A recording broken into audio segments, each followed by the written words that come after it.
Ryan Reynolds here from Mint Mobile. With the price of just about everything going up during inflation, we thought we'd bring our prices down. So to help us, we brought in a reverse auctioneer, which is apparently a thing. Mint Mobile Unlimited Premium Wireless. How to get 30, 30, bit to get 30, bit to get 20, 20, 20, bit to get 20, 20, bit to get 15, 15, 15, 15, just $15 a month? Sold! Give it a try at mintmobile.com/switch. $45 up front for 3 months plus taxes and fees. Promo rate for new customers for limited time. Unlimited more than 40 gigabytes per month. Slows full terms at mintmobile.com. So when you share your story, I don't know what it's like to be a mother. I don't know what it's like to, if we go into the depths of your story or my story, they're going to be very different in terms of the content of them, in terms of the experience of them. But what we get down to when we really get to that vulnerable human place, we get down to some basic human emotions. We all know what it feels like to feel joy and pain. We know what it's like to feel gratitude and sorrow. We know what it feels like to feel excitement and rage. We can actually relate to each other at a really deep and human and emotional level, even if we have very different experiences. This is your Kick-Ass Life podcast, episode number 342 with guest Mike Robbins. This is the Your Kick-Ass Life podcast with Andrea Owen, a no BS guide to self-help and badassery. Because ladies, let's face it, life's too short for it to not kick ass. And here's your host, the girl who serves it up straight with a side of crazy, Andrea Owen. Hey there, ass kickers. Welcome to another episode of the podcast. I am so glad that you are here. I have such a great conversation to share with you today with our guest, Mike. I had a set of questions ready for him to ask him, and then we kind of went off on this different side conversation, which felt super right and organic, so we both just ran with it, and I really do think that you're going to enjoy it. I'm also pumped because next week, hopefully it'll be ready by then, but I have a conversation about shit that matters with unqualified people. I'm excited to bring you that. I haven't brought you one of those for a minute, and I'm actually calling it Conversation About Shit That Matters with a Qualified Person and an Unqualified Person. Me being the unqualified person that's going to be sharing on that particular episode. And I also wanted to let you know that if you are feeling like you need some extra support right now, we do have some coaching options for you and some spots available. So our life coaching is at yourkickasslife.com/coaching. And if you are a life coach and you would like some help in your particular life coaching business, head over to yourkickasslife.com/consulting to read about how we can help you over there. All right. For those of you that don't know him, let me tell you a little bit about Mike. Mike Robbins is the author of 5 books, including Bring Your Whole Self to Work and We're All in This Together. He's a former pro baseball player whose playing career ended due to an injury. For the past 20 years, he's been a sought-after motivational speaker who delivers keynotes and seminars for some of the top companies in the world. His clients include Google, Wells Fargo, Microsoft, Schwab, eBay, and the Oakland A's. He and his work have been featured in the New York Times, Fast Company, and the Wall Street Journal, as well as on ABC News and NPR. He's a regular contributor to Forbes, and his books have been translated into 15 different languages. So without further ado, here is Mike. Mike Robbins, welcome to the show. Hey, thanks for having me. I'm glad to be here. I am so glad that our paths have crossed. You and I have been chatting for 16 minutes now, and I interrupted you and said, we need to start recording this because we're having a great conversation. Full transparency. We are recording this on June 2nd, 2020. Yep. And there are some big things happening here. So if you're listening to this far in the future, I hope things, speaking to our future selves, I hope things get better. And let's start with your book. I do want to talk about it. You wrote a book called We're All in This Together. Yeah. And tell me, where did you come up with the idea for it? When was this? And kind of what was happening around you that you knew that this book needed to be written? Well, so here's the thing. So, I've been doing this work for 20 years. This is my 5th book. I love the work. I love talking to you right now. I don't love to write. And I really actually don't love to write books. It's very hard for me personally. I'm an extrovert. I really like being with people. I like having conversations. To sit in a room and write is not my favorite thing. And even 5 books in, I'm just so that's just a little bit of my own sort of journey with it. When I got done with my last book, came out in 2018, it's called Bring Your Whole Self to Work.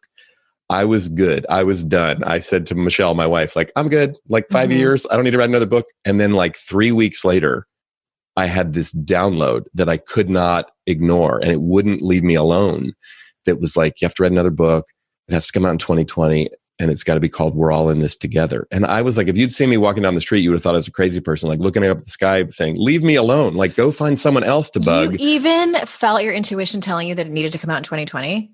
Yes, it has to come out before the election, and it's going to be called We're All in This Together. And it was kind of in a practical sense, you know, I do a lot of work in the corporate world with teams and with leaders and focused on culture. And in a practical sense, I knew the book was going to be about that work and about, you know, coming together and working as a team. But there was specifically a piece in the book that like, you need to talk more openly and directly about inclusion, about diversity, about belonging, and also the country is so divided and there's so much us and them energy, and it's getting worse, not better. Your job, and so much of my work is really about how do we find common ground and come together.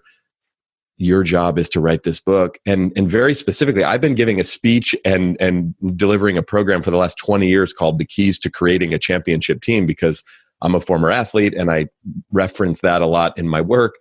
But it was very clear, the message that I got from my intuition was like, it's supposed to be called We're All in This Together, because that's a phrase I'd started to use myself in a lot of my own writing and posting about some of the division and intensity in our country over the last few years. And it just was really strong. And then here's what happened. I pitched it to my agent. I pitched it to my publisher and my own personal editor, and everybody was totally into the book. None of them liked the title. They were like, we love the book, we don't like the title. And I was like, I'm not about it. They just thought they didn't, what does that mean? And it's a little weird and it's a little soft and it's a little naive. And it was like, they had all these opinions and judgments about it. And I was like, I hear you. And I'm not writing it unless it's called We're All in This Together. I'll wait, or someone else can. I don't know. I'm just like, that was, the title was as important, if not more important to me than the book. I was like, because I want to be having a conversation in 2020 when I'm assuming the country's going to be incredibly divided and it's going to be gnarly. I want to be having a conversation about how we're all in this together. Even though, as I was saying it at the time, I was realizing, and I realize it even more now that the book's out and we're dealing with everything we're dealing with, we're not actually all in this together. Right. So well, say more about that, because that was my next question, you know, because you weren't expecting what was going to happen with COVID. And I think that's when we really started to hear the phrase, we're actually not all in this together. So can you say what your thoughts are about that? Well, it started to come out that people started saying it as a phrase because like, hey, we're in this thing together. There's this big crisis. We got to come together. And while I think the sentiment of it is true, I think the reality of it is not at all true. And the you know, most people listening probably saw a few months back that started to go around on social and other places, this notion of, hey, we're not in the same boat, but we're in the same storm and we're in different boats. And even though that's just a cliche or a metaphor, I think it actually is really an appropriate one, because at some level we're having very different experiences, whether we're black or white, whether we're affluent or not, whether we work in a certain industry or not. And in some cases, it is somewhat random. And in other cases, it's been systematically set up that way, that my experience as a straight white man in my home in Marin County in Northern California is very different than yours or than anyone listening, depending on the circumstances of your life. And so to realize that even when something like a global pandemic happens that is impacting the entire world, it impacts each of us in different ways. And how can we simultaneously feel that interconnection that we all have, because we are dealing with this same which it's never happened in our lifetime, that we're all dealing with an external circumstance like this, but then to realize, oh, the manifestation of it is very different. And how do we pay more attention to the difference and at the same time still feel that sense of unity? It's one of the paradoxes of life that I think is important for us to try to understand and to embody, is that we're incredibly different and diverse. And how do we learn more about and understand and appreciate the differences and how that impacts us? And simultaneously, as human beings, there is this commonality that we have. And I don't mean it to sound overly naive or Pollyanna, but it's like that paradox exists. And I think through this experience, we're now seeing it in an even more intense way. Yeah. Do you feel like, you mentioned that here in the US, especially where you and I are both from, we are very divided. I think divided even more so now than we were even 4 years ago in 2016. Yeah. Do you feel like your book speaks to that? And so tell us how. Yeah, about how divided we are. Yeah. Yeah, I do in a way. I mean, I think the way I come at it, again, there's two levels. There's the level of just the practical reality of, I'm working with a team at Google, or I'm working at a team at Wells Fargo, or I'm working with these corporate teams, which is a lot of what I do.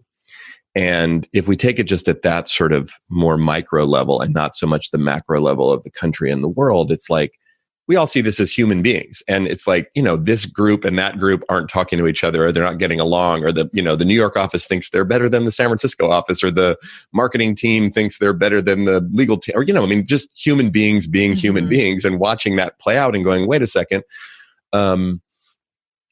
why is that happening? Or how is that benefiting? I'm going to stop you for a second. It's been a long time since I've worked in an office. Does that happen in every company? Just about. Yeah. I mean, it's more the exception than the rule that doesn't happen, but there's some sense. And I think, again, it's this deep desire that we have. Ironically, we want to belong so much that sometimes we choose the easy route of belonging, which is that you and I can decide we're aligned, but we hate or disagree with or think that whoever they are, they're wrong, they're bad, and we're right. And the sad thing about that is, again, we end up damaging ourselves and ultimately the group that we're a part of, because it just doesn't work. And we've all had that. It happens in families, right? It happens. And so there's that piece of just the human experience. And then you sort of extrapolate that out to the country in which we live. And again, this didn't start in 2016. This didn't start with Donald Trump. This has been part of the American experience the entire time we've been a country. And then long before the United States of America, I mean, division and separation and disconnection is part of the human experience. I think, part of my sort of how I grew up and where I'm from and the way that I sort of look at the world was informed a lot in a way. And again, so I'm white, I'm straight, I'm male, but I grew up raised by a single mom who was a hardcore feminist, who was very angry with my father. And my dad left when I was 3 and really let us down. And I had an older sister who I just sort of was infused with some thoughts and ideas at a very young age. Like, my mom pulled me out of school at 10 years old to go see Geraldine Ferraro speak in front of Oakland City Hall because she was running for vice president. And my mom knew, this is important. You need to see this and learn this. And she talked about, in my house, it was like, she talked about Susan B. Anthony. She talked about Gloria Steinem and Billie Jean King and these women that were she talked about Rosa Parks. She talked about these women in a way that I didn't realize that was a big deal. It was just the way my mother spoke. And then I go to school, and I'm in school. And by the time I'm in junior high and high school, the majority of the kids I'm in junior high and high school with are African-American, and African-American culture is infused in everything that I know and I do, but I'm not Black. So it's like, I know I'm different, and again, I didn't realize that this experience was unique. And it was challenging at times. But then I went off to college, and I went to Stanford, which is only 45 minutes from where I grew up. And people would call me, my friends would call me and say, what's it like at Stanford? And I'd say, well, it's really different. It's interesting. But I've never been around this many white people before. And that was the honest truth. And I didn't feel like I connected with and fit in with a lot of these white kids I was in college with, even though we looked the same. But then back at home, I spent most of my adolescent years trying really hard to sort of figure out where I fit and how I could connect socially. So I say all of that because what that gave me at a very young age was a sense of difference and a sense of impact of racism and sexism, if you will. But at the same time, the more I got to know people and would listen to people who were different than me, again, just my 15-year-old self was like, I get that we're really different, but at the same time, like, we're also oddly similar, and trying to reconcile both the difference and the similarity at the same time. And I feel like most of my life and most of my work has been, in some ways, even though honestly I've been scared to talk about a lot of this stuff directly for a number of years, because like, who wants to hear a white guy talk about race? Who wants to hear a man talk about gender? Like, That's Especially like disrespectful. a cisgendered, straight, privileged white man. Yeah. Right. Well, and even the whole notion of privilege and white privilege, like it took me a while to really grok that, because when people would say, I mean, I'm going around, the country and saying, be yourself, bring your whole self to work. And people would say, yeah, it's easy for you, man. You're white, you're straight, you're male, you're cisgendered. You have all of these privileges. Mm-hmm. And in my mind, when people would first call me privileged, I'm thinking, do you know where I grew up? Do you know what the house looked like I grew up in? Do you know the kind of shit we had to deal with? But then I realized it took me a while because I got defensive about it. I thought privilege meant you're born with a silver spoon in your mouth. Like I went to college, literally the kid who sat next to me at graduation at Stanford was a Rockefeller. Like a real Rockefeller. I'm not kidding. Like to me, that's privilege. Right? Like shit money. Yeah.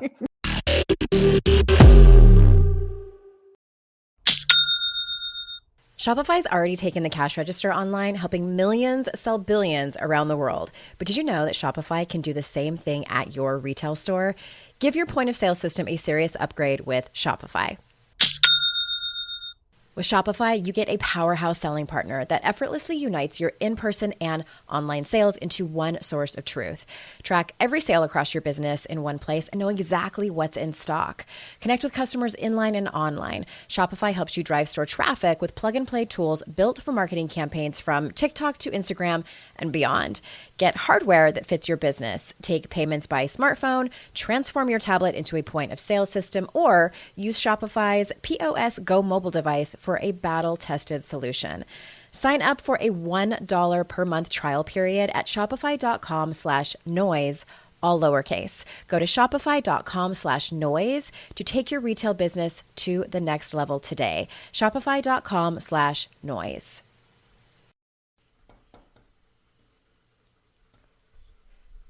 Fast forward to the end of 2024 and think about your goals. What can you do right now to give yourself the best chance of succeeding? If you want to learn a new language, you absolutely should get Babbel. Don't pay hundreds of dollars for private tutors or waste hours on apps that don't really help you speak the language. Babbel's quick 10-minute lessons are handcrafted by over 200 language experts to help you start speaking a new language in as little as 3 weeks. Babbel's designed by real people for real conversations. Studies from Yale, Michigan State University, and others continue to prove Babbel is better. One study found that using Babbel for 15 hours is equivalent to a full semester at college. Now it's so easy to speak simple conversation phrases with the guy that takes care of my lawn without having to consult language apps. Here's a special limited time deal for our listeners. Right now, get up to 60% off your Babbel subscription, but only for our listeners at babbel.com/noise. Get up to 60% off at babbel.com/noise, spelled BABBEL.com/noise. Rules and restrictions may apply.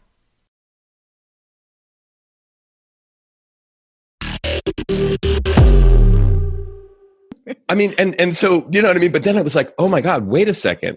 Right. And I think back to like a conversation I had with my friend Sean, my senior year in high school, Skyline High School in Oakland. It was the year of the Rodney King riots in LA. The verdict came out that spring and people were beside themselves in the same way we've seen, or we saw, with George Floyd. It's similar. The only other time in my life I remember feeling the way that I felt is back then in 92. And I'm a senior in high school. I'm the senior class president. I'm an athlete. I'm like a popular kid. Everybody knew me and liked me. This was one of the highest compliments you could get as a white kid growing up in Oakland is, hey, Mike, you're pretty cool for a white boy. Yeah. And when that happened, so many of my African-American friends were so angry, and they were angry and like angry with me. And it wasn't personal, but I remember having a conversation with my friend Sean. I don't understand. I'm mad too. Like I can't believe this happened. And Sean says to me, Mike, what did your mom teach you about the police? Mm-hmm. And I said, what do you mean? He said, your mom raised you. You grew up here in Oakland just like me. What did your mom teach you about the police? And I was like, I don't know, man. I don't remember. I mean, I guess like listen to the police. Like don't. And there's your answer, right? That she didn't have to teach you anything. Mm-hmm. But she made, and he said, and I basically was like, just listen to the cops or whatever. He goes, yeah, that's not what I got taught, man. And I said, what do you mean? He goes, every single black person, especially growing up here in a place like Oakland, you get the talk when you're really young. Do you know about the talk, Mike? And I was like, no. He's like, yeah, the talk about how to interact with the police and how to keep yourself safe, that not all the police are on your side. And when he broke that down for me, and I was 18 years old, I just was like, oh my God, here's my friend Sean, my teammate, my friend, my classmate, my brother. And I was like, wow, we're growing up in the same city, in the same school, in the same environment, very different experiences. And it was a super humbling, but really important lesson for me at that moment in my life that I think about that a lot now. Back to the privilege conversation, it's realizing like, oh my God, I have all of these privileges. That doesn't mean I have never struggled or I've never had challenges, right? But it's like, and talking to men, it's like, any man that I've ever had an honest conversation with, do you think your life would be easier if you were female? No, of course not. Do you know what I mean? But guys don't really have that conversation with each other. It's like, what would make my life way easier? That question. Yeah. Yeah. No, because we don't have to think about our gender. Just like as white people, we don't have to think about our race. Part of what's uncomfortable about confronting white privilege and white supremacy is that white people, we have to stop and think about our race. And it's like, I love Robin DiAngelo's book, White Fragility. She's like, look, one of the things I took away from that book, she said, that basically for many white people, even well-intentioned liberal progressive white people, the fear or the accusation of racism, being called racist, is almost seen as worse as actual racism. Like, how dare you call me racist? It's like, hold on a second. We're all benefiting from a institutionally racist society, and we don't want to call it out because we think of racism in our mind as like Klan members, right? Or people using the N-word. It's like, yeah, that's racism, but that's an extreme. But there's racism that happens all over the place. And something else that's just recently happened as you and I are recording this is like the woman in Central Park, right? Amy Cooper. Amy Cooper, the liberal progressive donating to Barack Obama, voting for Hillary Clinton, white woman who says, who calls the police and says a black man is threatening my life because the guy told her to put her impulse knee-jerk reaction. Right. And she knew exactly what she was doing and knew exactly what that meant because he said, put your dog on a leash. I mean, like, put her in her place. Yeah. He told her to follow the rules. It's deep. Yeah, it is. And I appreciate you going so deep into that. And it's messy and complicated. And I personally feel, in the back of my head as you're saying all this, and, I'm nodding and hoping that it's helpful for people. But then I'm like, are we over here to white people? Are we centering whiteness? Are we, and the answer I think is yes, we are. Yeah. And, I made a commitment to have these conversations because I know that the majority of my audience is white. And, I've heard there's controversy even over Barbara DiAngelo's book, White Fragility, which I've read and I think it's great. And I recommend it to people because the argument is like, she's profiting off of this topic, and she shouldn't be. Or if she is going to write the book, she should donate all the profits to Black Lives Matter or other organizations. And what are your thoughts and feelings about this? And I'm like, should I be asking that question? Anyway, I just wanted to be transparent because I often think out loud. Here. Well, you and me both. Look, I don't know, honestly. Yeah. I mean, I come back again. I filter things for better or worse through my own experience. And I remember, look, I think the notion of allyship and how do we, how can white people be allies to African Americans, to people of color? How can men be allies to women? I think those are really important conversations. And I think a lot of us, I'll put just for myself, even though I feel like I've been paying attention to this for a lot of my life, the concept or the notion of how to be an ally is still relatively new. And I still screw it up all the time. Yeah. And I still talk too much and don't listen enough. And I still, right. And so again, part of white privilege, part of male privilege. Well, I have something to say. Let me tell you what it is. As let me interrupt you. Right. And it's, someone said to me, this is related, but unrelated a few years ago. And I speak out in the world a lot. I mean, not during the pandemic, but they said, watch when you're speaking to a group of people, even if it's a really diverse group, notice that when you ask for questions or is anyone having questions, almost always the first hand that goes up or the first person you usually call on is a straight white man. And I was like, no, come on, that's ridiculous. And then I started paying attention and I was like, oh my God. It wasn't every time, but damn near every time. Mm-hmm, mm-hmm. And it wasn't this like completely overt, arrogant, like I'm going to dominate the room. I mean, that would happen sometimes, but it was more just the like, of course you're going to call on me. I have something to say and the world is oriented around me. So therefore, And, so back to your question about Robin DiAngelo, like, I do think it's tricky Robin for DiAngelo. you. I made a mistake. It's not Barbara DiAngelo. My bad. Right. Okay. Please continue. I do think that, and there is a woman, Barbara DeAngelis, who's great, who talks about relationships and such. But okay, maybe but that's Robin DiAngelo is right. But I think, look, is there value and is there importance in you and I as two white people talking about race? I do think so. Mm-hmm. Is there an importance of Robin DiAngelo, who's studied this for years? I personally feel like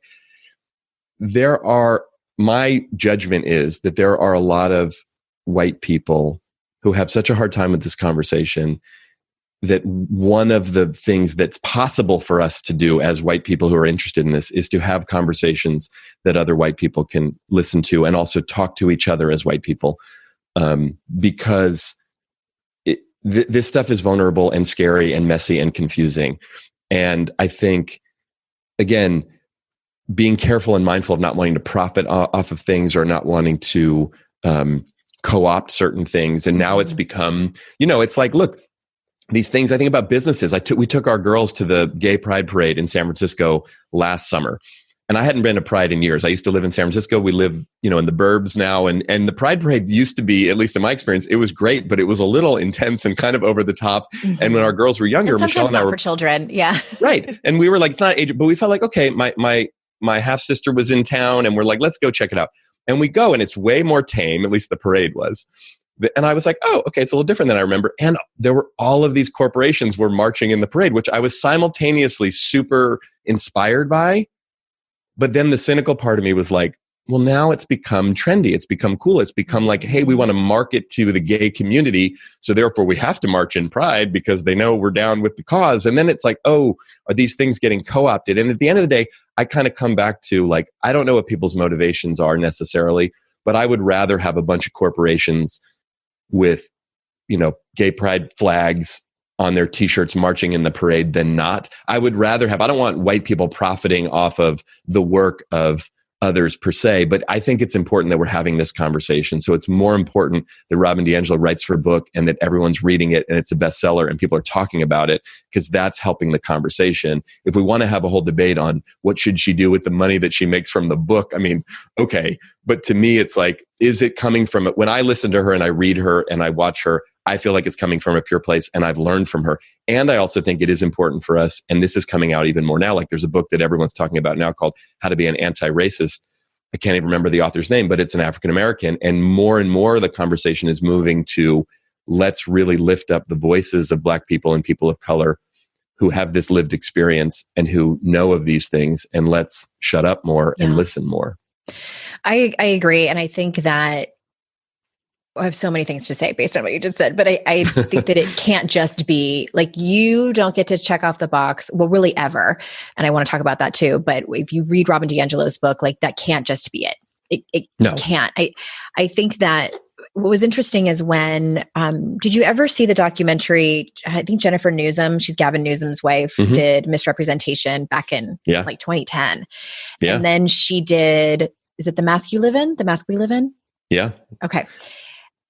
I heard an interview with her, and she said that when she was on tour promoting that documentary, that a lot of people asked her, where is I guess there was a coach, I don't remember his name, who was in a lot of that documentary. We want to hear from, a lot of the men were saying to her, we want to hear from him. We don't want to hear from you. Liz Plank wrote a book called For the Love of Men, and it's about, dismantling misogyny. And there's a lot of Amazon reviews over there from men saying, I don't want you talking about this. We want to hear from men. And some of them are pretty hateful and vitriolic. But my point is that I think that when people are just starting out in this journey and their eyes are opening up and they're all up in their white feelings about it, I think the entry point can be good if they hear it from a white person. I have a lot of white women in my Facebook community. I mean, these are like local moms who, we live in the rural South, and they're like, hey, I've heard you talking about this. Like, what do I do? And so I'm telling them, like, here's the books you need to read. You need to talk to your husband. You need to talk to your children. And, they would never probably, or maybe they would demand and I also don't think that like they should be asking the Black women in our community, like, the Black women in our community are hurting right now. on June Yes. 2nd, 2020. They're hurting. Yes. And they do not need to be asked to do all of this labor. And Right. anyway, so I that was my one point. And Well, I think, look, first of all of Jennifer Siebel Newsom's films, I think, are, Jen and I actually were classmates in college. And I think misrepresentation of the mask you live in, there's a man in the mask you live in named Ashanti Branch who has an organization in Oakland called the Ever Forward Club. And I also happen to know Ashanti. And it's like, to your point, I think we have to use what we can to speak to the people we can speak to who are going to resonate. There are conversations that need to happen white people to white people. There's conversations that need to happen woman to woman. There's conversations that need to happen man to man, and all the way around. And that goes back to, again, without being corny about it, without being naive about it, this is where I come back to, we're all in this together. I don't mean we're all in this together like we all have the same experience and I know what your experience is like, because I don't. But I mean, we're all in this together in the sense that, like, we're part of this larger community. And so the question that I think of this as a former athlete, like with a team, the best teams that I was ever on. And I played baseball for years, and it's kind of a weird sport. And there's a lot of individual activity that goes on a baseball team. But I played in college and I played professionally before I got injured. Like, this was my life from the age of 7 until I was 25. That's what I did. And whenever I was on a great team, and I was only on a few, and the team wasn't great because we had great players. I mean, it helped if we had some talent. It was great because we all bought into, we're all going to do everything we can to help each other and support each other so that we win. Mm-hmm. And it's this sense of, like, I'm sitting on the bench, not even playing, even if my little ego is pissed off that I don't get to play, but I'm rooting for my teammates, even the guy who's playing my position that I want to play. But there's something bigger going on. And I know it's just baseball and it's not real life, but it's like that infused something in me that was like, okay, if we're part of this collective culture, what can I do to be a force for good in this conversation? And when we're talking about race, or we're talking about gender, or we're talking about equity, or we're talking about white supremacy, it's like, oh shit, these are really big and deep, and I don't understand them completely. And there's layers of them that I'll never get, and this historical context. And there's some stuff that is empathetic as I am, and raised by a single mom who is a feminist, and married to an amazing, strong woman, and the father of 2 daughters. I have no friggin' idea what it's like to walk around the world in a female body and have that experience. I never will. That doesn't mean I don't care. That doesn't mean I don't pay attention. That doesn't mean I don't listen and learn. That doesn't mean I don't stick my foot in my mouth and still say stupid, sexist stuff sometimes without even realizing it.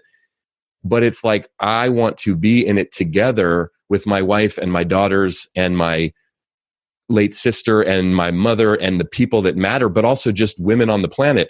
I want to be in it with my African-American brothers and sisters, not because I somehow think I'm going to white-splain to them what it's like to be Black or what they should do, but because what can I do to contribute to this larger conversation that actually impacts all of us? And look, part of privilege is we get to opt out. If it's so bad, I'm just going to change the channel. Oh, I don't want to talk about this. It makes me feel bad. Or why does everyone get so mad? Or why does it always have to be about race? Thing. And yeah. Right. And it's like, can we just all, like, I don't see color. Can we just all get along? And it's like, oh my God, I get that. I get it. But it's like Brene Brown said in her Netflix special, like, choosing to not have conversations about diversity and inclusion and equity because they make you feel uncomfortable is the epitome and the definition of privilege. It just is. Now, it doesn't necessarily mean you're a terrible person, but it's just, that's privilege right there, right in front of you. If you don't, yeah. It was the system that was created. I have definitely been in that place where my paycheck ran out before the next one got here. Life doesn't happen bi-weekly, so why should payday? The money you earn can be in your hands today with Earnin. Earnin is an app that gives you access to your pay as you work, up to $100 per day or up to $750 per pay period. Just download the Earnin app and verify your paycheck. Then access up to $100 a day as you work and leave an optional tip. Any money you access plus tips are automatically repaid from your next paycheck. You can use Earnin to pay for a girls' night out, a last-minute gift for a loved one, or even summer camp for the kids. Make Earnin a part of your financial routine and join Earnin's over 3.5 million customers who say things like, when I think about Earnin, I think about financial stability, security. It gives me a lot of peace of mind. Download Earnin today, spelled EARNIN. NIN, in the Google Play or Apple App Store. When you download the EarnIn app, type in Noise under podcast when you sign up. It really, really helps the show. Noise under podcast. Subject to your available earnings, location, daily max, and pay period max. See earnin.com/TOS for details. EarnIn is a financial technology company, not a bank. Bank products are issued by Evolve Bank and Trust, member FDIC. Today's podcast is sponsored by MIDI Health. Ladies, are you over 40 like me and dealing with hot flashes, insomnia, brain fog, moodiness, some vaginal dryness, or weight gain? Don't just accept it as part of aging. These symptoms are often linked to hormonal changes during perimenopause and menopause. At MIDI Health, they get it. Their experts know what you're going through and how to help. MIDI clinicians are menopause specialists offering safe, effective, FDA-approved solutions. And guess what? MIDI Care is covered by insurance. So stop pushing through it alone. Schedule a virtual visit and dive deep into your unique symptoms and health background. You'll walk away feeling heard and with a plan to start feeling better. Visit MIDI Health today and reclaim your well-being. You deserve to feel great. Book your virtual visit today at joinmidi.com. That's joinmidi.com. joinmidi.com.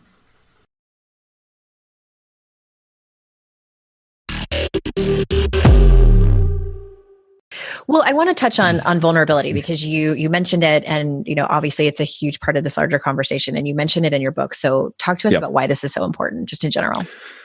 Well, look, I'm a huge fan of Brené Brown and her work, and have actually been talking about vulnerability and authenticity a lot for many, many years. And I think, look, my experience of it, again, from my own perspective, from my own background, it was a lot of playing sports, right? And just the act of going out. And again, it wasn't life and death, but it was like, oh, this is important to me and it's scary. And the better I got. So, imagine me, I'm a kid, I grew up, I play baseball, I'm pretty good at it. It's like, now I'm in high school and like pro teams are scouting me. I get drafted out of high school by the New York Yankees. I would have thought, if you told me when I was 10 years old, hey, when you're 18, you're going to be like the star of the team, you're going to be drafted by the New York Yankees, I'd think, oh my gosh, I would probably be the most confident person on the planet. And I'd also gotten into Stanford and got an opportunity to play baseball there. I'm 18 years old and I'm terrified every time I go out to pitch. Because now I'm not just Mike. I'm Mike, the baseball player. I'm Mike who got drafted by the Yankees and is going to Stanford. I'm supposed to be really good and I'm terrified inside. And nobody's talking to me about like, well, that's totally normal. I thought I was crazy. I just thought maybe you never told any of your coaches or anything about how scared you were? Not really. It literally never came up. That is not the way we are raised as men, to be able to say, I feel scared. Because the moment, from the way I was raised, and look, I was raised by a woman. I was raised by a feminist woman who totally loved me, but my mom did not actually sit me down and say, honey, it's okay to feel your feelings. It's like, she didn't say that, not because she didn't know that or care, but it's like, that's not how she was raised, even as a woman. Right? Even in the generation that my mother grew up in. And it was just this whole notion of, anyway, and I'm not blaming her it was just. Sure. It's just the culture. Yeah. But I get to college and I end up, I'm doing well in school. I'm doing well in sports. I have friends. I have a girlfriend. My whole life looks like it's supposed to look. And I get miserably, suicidally depressed. And there's a ton of mental illness in my family. My father suffered from intense bipolar disorder for most of his life. And not only was I scared and debilitated by the depression, as any of us are when we get depressed, I was also like, oh shit, I'm screwed. I have the family curse, is literally what everyone on my dad's side of the family calls it. And I'm like, but it was this sense of, as I'm sitting with a therapist and a psychiatrist at the Student Health Center, freaked out. And I'm thinking, wait a minute, I cannot be the only person with all of my, now that I would call it and look at it, privilege. Here I am at literally, there's no other place on the planet I want to be. I'm winning the game of sports and school, and I'm doing everything everyone told me to do to go be happy and be successful. And I want to jump off the Golden Gate Bridge. Like, how is that possible? And what I started to really get more deeply in touch with at that time was like, oh, this is another place where I do feel like, yes, very different experiences, but we all suffer as human beings. We all deal with intense pain. And mostly in our world for a lot of different reasons. And again, based on how we look and our race and our gender and our background, the access we have to deal with that is either limited or expanded. But it started to make me realize, like, I want to be having deeper, more real conversations about what's going on with me. And I feel like we're doing each other a disservice in our world, not talking about what's real. And so I became, and I was already kind of this way prior to that, but I became obsessed with, like, I just want to tell the truth about my experience. And I want to hear about other people's real experience. Like, I don't want to force you. I'm not trying to be all nosy up in your business, but the more I realized that I would share, this is how I feel, this is what's going on with me, the more other people would go, like, really? You feel like that? I feel like that. I didn't know that. And it was like, that's the whole paradox of, like, we look different. We project things onto each other. The assumption is, oh, and this is part of, honestly, why I think a lot of people have a hard time with the notion of privilege, or when they hear that, it's like, you think my life's easy? You think it's like, and I don't mean, this is going to sound weird, but it's like, you tell a lot of straight white men that they have white privilege, and it's all like, most of them are in touch with, for better or worse, their pain, their fear, their suffering, their challenge, all of this. And they're going, what are you talking about? I feel like shit a lot of the time, right? Or I struggle, or I don't know what the hell's going on, or I'm just trying to figure out. But I think, again, all of us are in our own ways. And that's, to me, like, vulnerability is about emotional exposure. It's about uncertainty. It's about embracing the reality that, like, most of us, as smart as we are, as much work as we've done, as much as we learn, we don't know what the hell's going on. And I actually think this pandemic has been a great reminder to all of us, and humbling and painful and terrible, but really important, of like, oh, I'm not in control here, and I really don't know what the hell's going on. I think this pandemic has shown us just how vulnerable we all are, obviously at very different levels. And I love your story. I didn't know that about you. I had a similar experience in 2007 when I became a mother, and hadn't written for over a decade, and knew that it was my real vice. And I started a blog, and was just like, I felt like I was going to die if I didn't tell my story, and just rip-roared it out of my heart. This was back when, like, nobody knew who I was and wasn't reading my blog yet. And so people started reading it, and I got, the hands of, like, me too. And I'm also unfulfilled being a mother. I'm also overwhelmed, and, have past hurt and trauma and stories, and hearing people's experience. I think I was building a business around vulnerability, for lack of a better term, like, before it became a strategy, now I'm like, don't do it on purpose. Like, it's easy, but it was never my intention to build my audience that way. But it became very quickly obvious that people are just dying to be heard and to tell their stories, and also terrified at the same time to do it. Yes. It's scary. And I think, two things that I think about in that regard, and I love hearing that and knowing that about you, because I think one of my spiritual counselors used to always say to me when talking about this, like, Mike, the truth can't be rehearsed. So it's got to be real. So that's why, like, vulnerability or authenticity as a strategy doesn't resonate, because it's not real. It's concocted. It's what can I say? Let me say this thing. And, that's why it's not about the content of what we share so much as where it comes from. And the other part, I do believe, though, to that end, and I don't mean to be sort of contradictory about this, I'm a big believer in the more personal, the more universal. So when you share your story, I don't know what it's like to be a mother. I don't know what it's like to, if we go into the depths of your story or my story, they're going to be very different in terms of the content of them, in terms of the experience of them. But what we get down to, when we really get to that vulnerable human place, we get down to some basic human emotions. We all know what it feels like to feel joy and pain. We know what it's like to feel gratitude and sorrow. We know what it feels like to feel excitement and rage.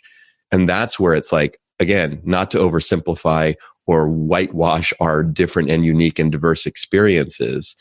It's like, we can actually relate to each other at a really deep and human and emotional level, even if we have very different experiences. Because down below the waterline of the iceberg, so to speak, for us as human beings, we get to some pretty universal things. And that it's that whole notion when we even were talking about difference in race, and it's like, it's hard to hate people up close. Yeah. Because when you get really close to someone, and I've been trying to practice this the last few years, people I really disagree with, people I have significant issues with, I actually enjoy, as scary as it is, to get into conversation with them and to try to get curious. Why do you think that?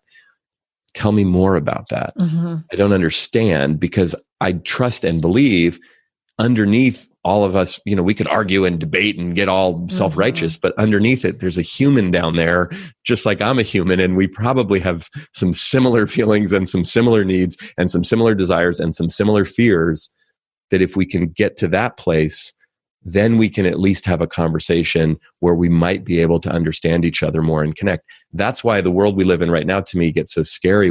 It's really easy for us to go to our little corners and say all kinds of stuff on social media, and you and I go, yeah, we're right. And all the other people who agree with us, but it's like, I don't know if that's helping anything or anyone. Yeah, 100%. I'm so glad you came on the podcast to talk about your book. We're all in this together. Hey, but that's what it's about though. Honestly, like my book and my work is really about having conversations like this. Mm-hmm. That's what it's about. Like, I'm actually not that interested in authenticity and vulnerability as like a concept. I think they're incredible concepts. I've been writing about them and talking about them and teaching for years.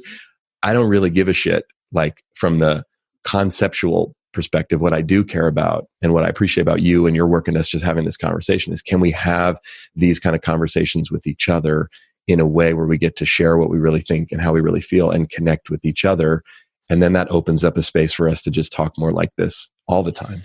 I feel like, and please everyone forgive me if this sounds like super just privileged and whitewashed, but it's like, I feel at the end of the day, like that could be the thing that truly makes us all be able to come together and have conversations and hear each other and maybe dismantle some of the systems that are so incredibly harmful, is to tell stories and truly listen to each other's lived experiences. Because I'll tell you what, I've been on hundreds of podcasts, and the most messages I get in my inboxes on social media when people say, I heard you on so-and-so's podcast, is I could really relate to the story you told about, your Yes. divorce, the infidelity, the, Yes. special needs child, like all of these stories that I share.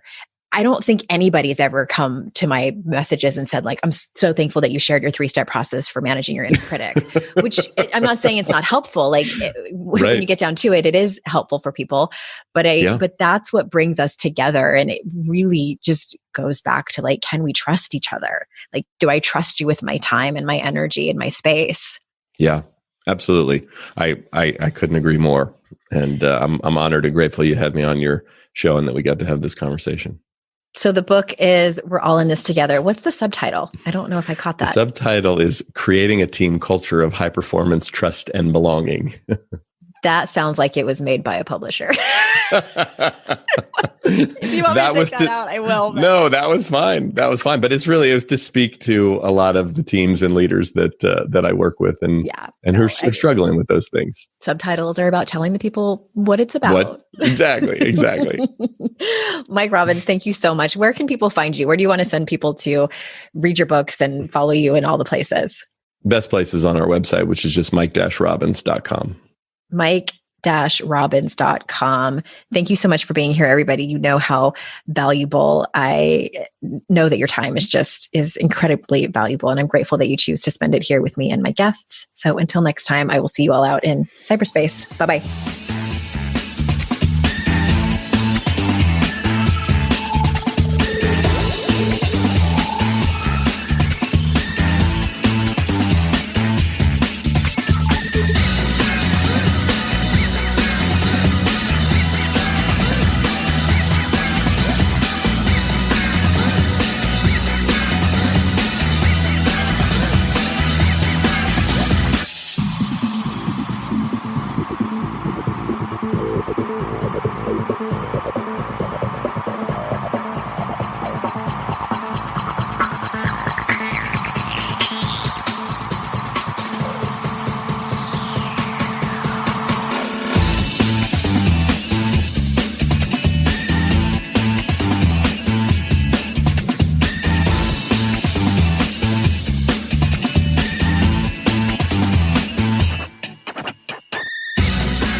I'd like to introduce you to the Minimalist Moms podcast.